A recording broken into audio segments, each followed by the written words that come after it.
بود حرف میزد رحمانو. دعوای صلح و ثبات و امنیت در کشوری که صلح است، امنیت است، نمیدونم دادگاه هست، فرهنگ هست، دین هست، راهبری داریم که در جهان نمره یک. من در روی دنیا ندیدم این نمود راهبری که اساس گذاری همه سیاره، آفریدگار تیتانیک، بهترین فوتبالیست سال، چند کرته قهرمان یو اف سی، چی است، استاد تلویزیون و رادیو، پدری تاریخ، پدری ادبیات، حاجی چند کرته حاجی، چی ورزشگری دوی المپی، مدالی طلا و نقره و برنجی و زرگری و همه چی داره. این یک شخصیتی بسیار تاریخی، یک شخصیتی که جنگ ناپلیون را صلح کرد، استالین قطعی هیتلر صلح کرد، حکومت شوروی را ساخت، کوبا را غصب کرد، از این دیگه بنگلادش از انگلیس جدا کرد، هندوستان از انگلیس جدا کرد، با مهاتما گاندی پیشنهاد کرد و برنامه داد و جگوارا برنامه انقلابی ساخت داد. با هر یک این ریولوشنر، هر یک شخصای بزرگی تاریخی که میبینی این از اونا بزرگتر است، به اندازه بزرگ است که شکر با بالوچه میزنه کو داد میگه. این نمود یک انسان خیلی زور 500 مسلمان روی جهان پیشوای معظم ما میگن. این نمود یک انسانی گرینی یک نظامی را ساخته است که تصور کنی عدالت در همه جا پیدا کنی شما که یک دختری ناشناس، یک دختری که اصلا یک باری هم ندیدیش، هیچ ربطی به شما نداره، فرقی نداره اگر که او تنفروش هم باشه، اگر هر چی که نباشه، صنفی نه هست، صنفی نه. یک دختری که صنفی نه هست، شما از خدی کوچه در یک ماشینی آینه سیاه سوارش میکنید، سه کارگری مقامات به کدام هدف؟ عدالت شما در همه جا بکنید که اگر در همه جا واقعا عدالت پیاده شده است، اوکی، حکومت رحمان و حکومتی دادگاهی است، عدالت است، صلح و ثبات است. یعنی می‌خوایم زنگ تلفنی قبول میکنیم، بالا این مسئله بند میکنیم. بعد از این سر و صداها کی در نزد قانون جواب داد؟ مرحمت. بله، سلام و درود. السلام علیکم. علیکم السلام. بیروز برادر، شما نه سلامتیتون خوب، کاراتون ساز میشود؟ تشکر. در برنامه بله. همه چند نفر گوش کرده استاده است؟ من یک سخن داشتم، همه سخن میگفتم. بیاد 3000 و 3000 و 3000 و 3000 با همه 3000 همش مردم تاجیک و تاجیکستانیان. انا با همه 3000 که مورا گوش کرده استادن میگم که یک شاعر ایرانی تبار مقیمی ایالات متحده آمریکا، مسعود سپند، گفته است که شما مردم خوشبختید که رئیس جمهوری چون امام علی رحمان دارید. او رئیس جمهوری من هم هست، قدرش را بدانید. امنیتی که این نابغه برای شما فراهم آورده است در هیچ کجای دنیا نیست، حتی در ایالات متحده آمریکا دیده نمی شود. من بیگاهی جرأت نمی کنم در کوچه های سان فرانسیسکو بگردم، اما در دوشنبه آزادانه سیر می کنم و کسی به من کاری ندارد. اگر در دوشنبه امنیت باشه، چگونه معاون بانک بردن جسدش تا امروز پیدا نمی شود؟ کنی امنیت؟ برادر، این در تمام دنیا برو همون شاعر ایرانی در از سری ترمون و از سری همون تمام دنیا تمام برو ول شه بچم، برو خاک تو سرت. زکیم چیز زب و دمیره برای من 20 سال وری و بگم پیامبر خدا رسولی که برای من تمام یا شاعر ایرانی تباری و غلط کرد است بابا. گفت از غلط کرد است دیگه گپی او یگام کودکس و گپی او دیگه یگام حدیث و دیگه آیات قرآن است دیگه ما رو اینکار کردن نتونیم. یک شاعری ایرانی تباری بیروری تباری فلان چی غلط کرد است بابا. خیلی گپی گفت است که تو بیا اول از این جهان رو نگر با چشم خرد، نه با اون چشمی که همین شاعر ایرانی دیده است.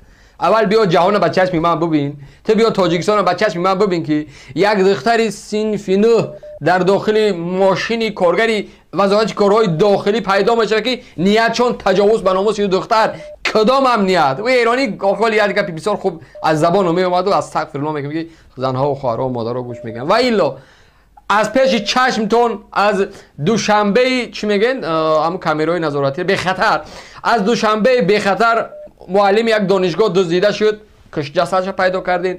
ای پیش چشمتون نفری اولی حسن اسدالله معاون بانک، یک نفری که بسیار استراتژی بود برای خسر بچه رحمانوف دزدیده شد، کشته شد. تا همین جسدش پیدا نکردین. جنایتکارا همه سفارس از اون دوشنبه بلیط گرفتن و خود رفتن.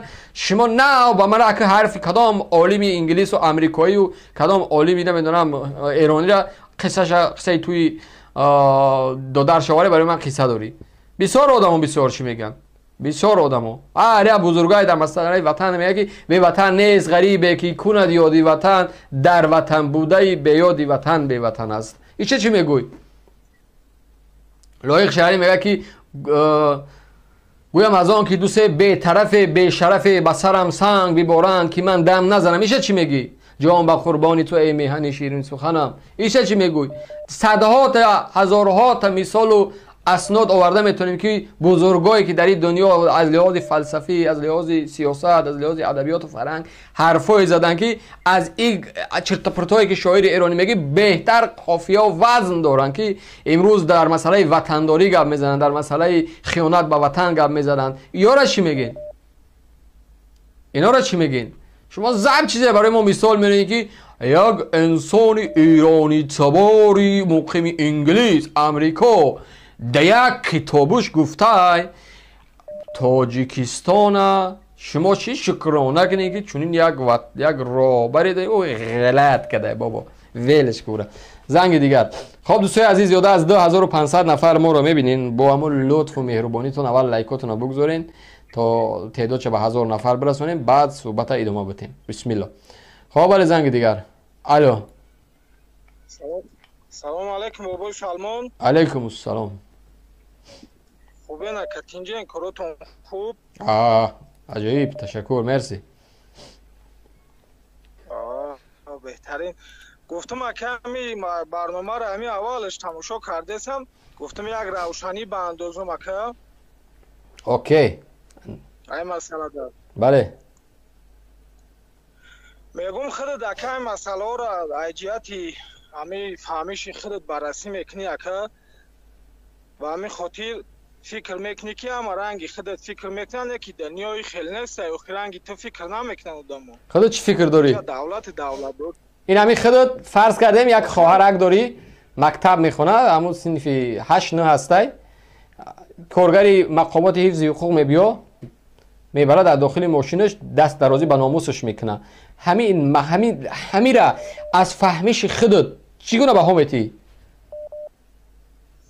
من با هم اتم اگر همی خیلی کارش یکی باشه که خب همی باید هم فرق نداره کارگری حقوق کمی هست یعنی سه باید جوابی خود امیر میتونیم امروز من حیث یک انسان، یک شهروند، یک مسلمان، یک زاده تاجیکستان، یک وطندوز، یک پاتریوت نمیدونم هر چی که خودت میخوایی یک انسان گرینی مراجعت کنی به مقامات با چهره آشکار که من از محترم وزیر کارهای داخلی رمضان رحیم زاده خواهش میکنیم یا از پیشوای معظم و فلان و چند کرته چمپیون خواهش میکنیم که در قضیه همین یک خواننده مکتب که از جانب کارگرای میلیسا دست درازی شده است چاره‌بینی اندیشیده شود و مطابق یعنی قانون و بند و کدکسی که ما داریم این افراد به جوابگری باید کشیده شود، چون که جامعه ما را باید از این افراد تجاوزکار و بی‌ناموسی که امروز بر نام خود مسئولیت گرفتن پاک کرده شود. تو میتونی همین پیغام برسونی؟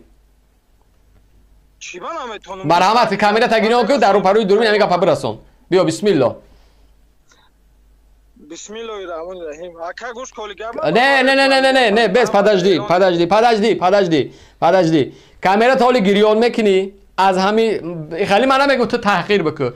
مثال بسیار حرفه‌ای احترامانه من فلانی ابن فلانی زاده فلان منطقه شهروند تاجیکستان از محترم وزیر کارهای داخلی گنرال مایور میلی سد خدا نکنم رمضان رحیم زاده خواهش میکنیم اولی بستو اولی بی اول گوش کن توبه کنم خدا آخی اینجا اکا ای برادر اینجا کسی زنگیر نیست چهره شما ببین اینجا کسی نمیدونم برای تو مدرت را انتخاب نمیکنن چه خیلی که پروردگار تو را خلق کرده است همون از دیگه چهره تو نبیا بالای چهره شکایت بکن تو نرمالی بچه نبیا کامر تا گیرم کن نه که تو دمی فرانسیه تا یک جو میدونی که همونجا هم خیلی گپای اوخی اوخی همین بگر میگه کی به بستو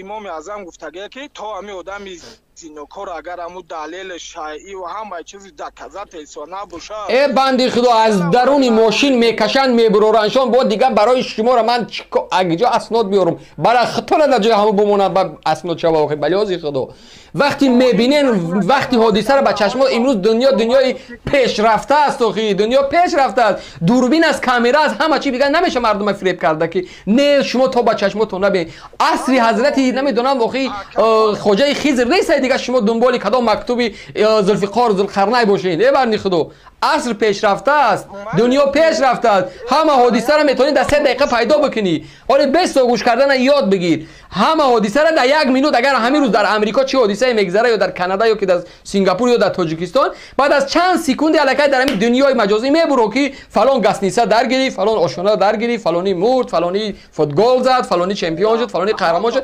چون همین پیشرفتی دنیا همین را برای ما و شما چیکار کرده است فراهم آورده است همیرم انا همو علم دنیا علم پیشرفته برای شما و شما میرسونه که ببینین کارمند پلیس در داخل ماشین چگونه از دست به ناموس یک زن یک خواهر میرسه همین اسناد است برای شما بسنده است تو